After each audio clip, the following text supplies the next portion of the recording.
Hi, this is Tim with SmallScaleRC.com, and it's time for another rig review. And this is one of my Redcat Ascent-18 Scouts. It is started as a brushed system. It is now brushless, thanks to the Furitek Mini Komodo Unity 2-in-1 system. We'll take a look at that in just a little bit. But I want to give you a spin around what some of the changes are that I've done to this rig. And I've made changes to all of my Ascent-18 Scouts, and we'll do rig review videos on all of those in the not too distant future as well. Starting with wheels and tires. These actually I just put on this morning, and they are from Little Guy Racing Parts.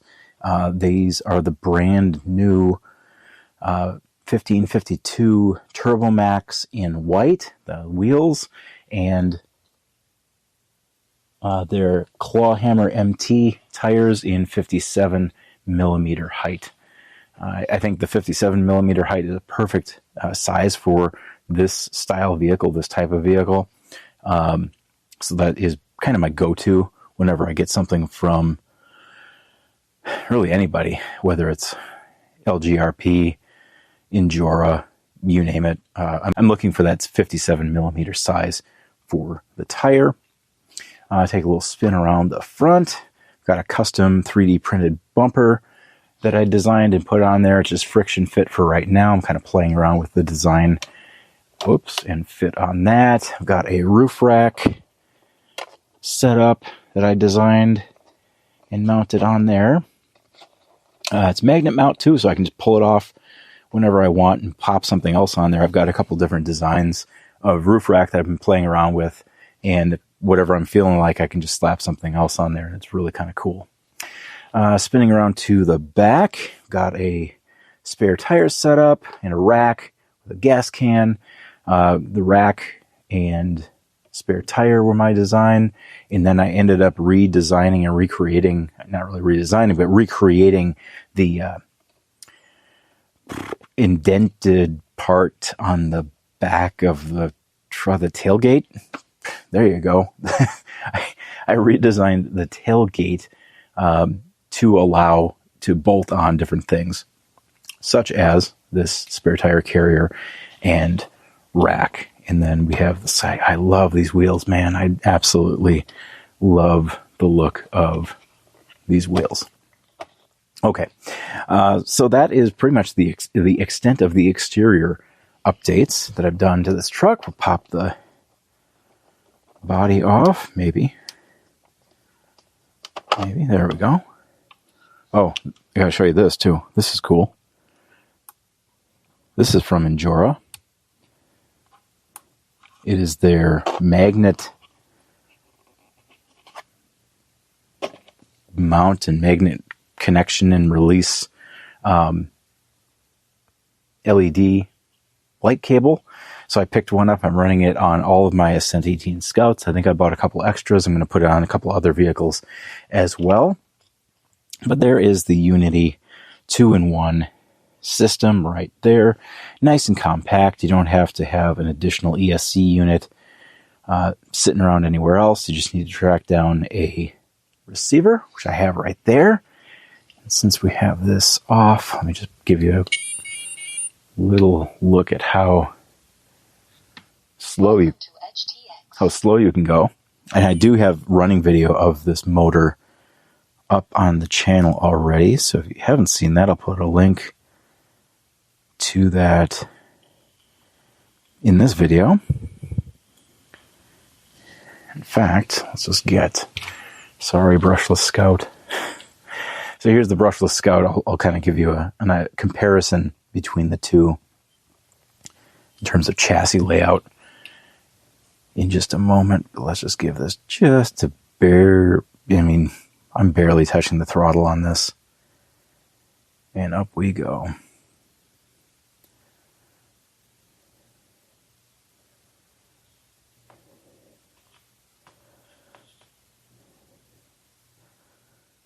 Very quiet, very smooth. Really like the performance of this motor in ESC combo. Don't really care for the price. that much. But if you're looking at this, if you can get it on sale, I would definitely say do it.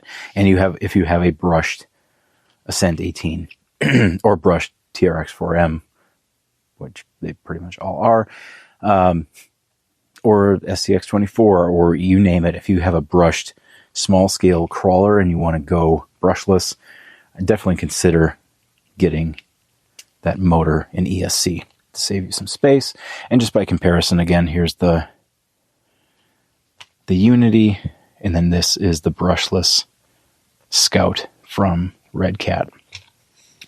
Now, if I had to do it all over again, I might just go and get the brushless version. In fact, if I were to get any more Scout models, Ascent-18 models from Redcat, I think I would go brushless just because of the performance that you get from that system.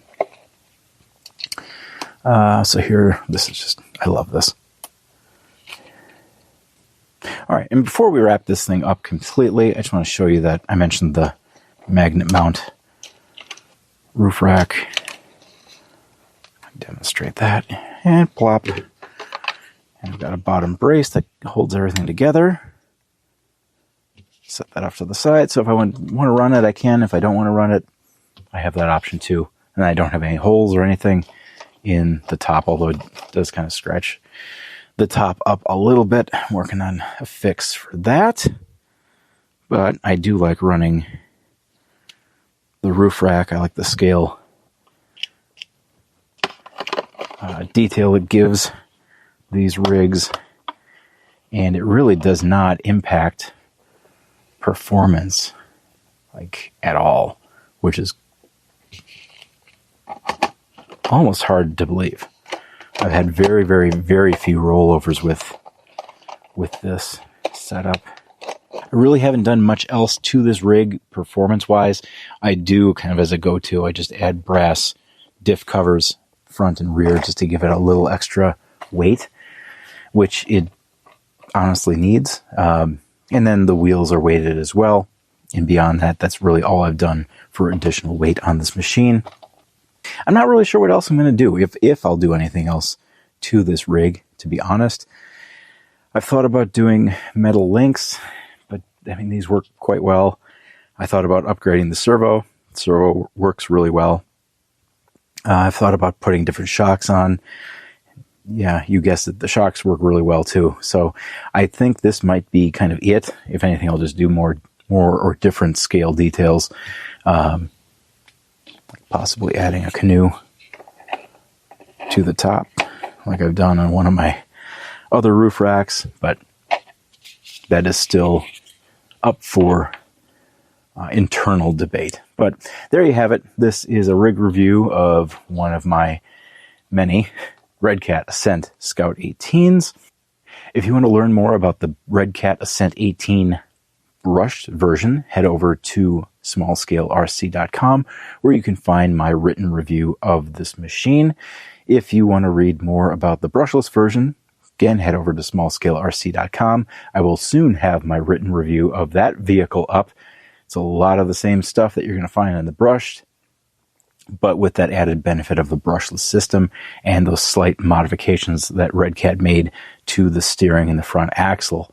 Beyond that, they are both amazing vehicles if you love scale RC stuff, and if you love just the look of the International Scout 2, it is hard to beat this rig. So definitely check that out over on smallscalerc.com. And that's going to do it for this video. So until next time, this has been Tim with smallscalerc.com and rcnoob.com. So no matter what size of RC vehicle you're into, I've got websites for you. So please go and check those out. And until next time, we'll talk with you later.